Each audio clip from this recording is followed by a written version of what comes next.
DNA, the New Origin of Species, is a game where you will manipulate genes to complete DNA projects in order to populate a distant planet with Earth creatures. To set up, first shuffle the 20 region tiles into a face-up draw pile and then deal 1 to the center of the table to begin the game board. Next, take the 40 project cards. Notice that they have a project side with an empty pattern of hexagons and a creature side with artwork. Shuffle them into a draw pile and place them to the side. Place 2 of the cards, project side up, next to the draw pile to form a market of 3 cards. Now take all of the gene tokens and put them into the gene bag and give it a good shake to mix them thoroughly. Each player should take a player board, 2 scoring tokens of their chosen color, and draw 2 random genes from the gene bag. Players will take turns until one of them completes a number of projects determined by player count. On your turn, you can either prepare projects or populate.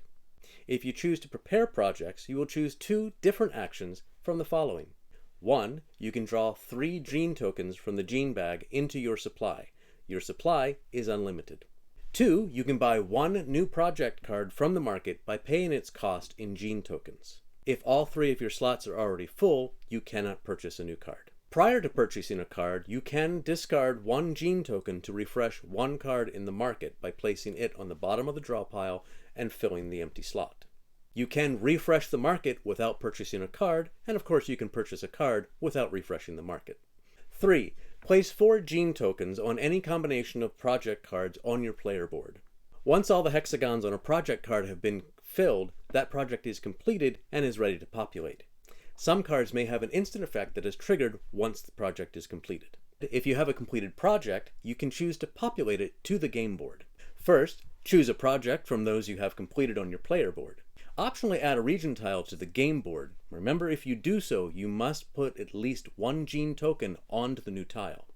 Place the gene tokens from your project card onto the region tiles in the same shape and pattern. Note that this shape can be rotated, but cannot be mirrored.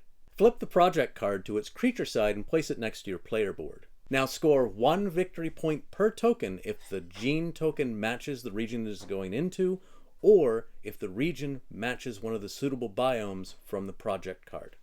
Gene tokens can be placed on top of an identical gene already on the board as a gene copy. Gene copies do not score victory points but can trigger card effects.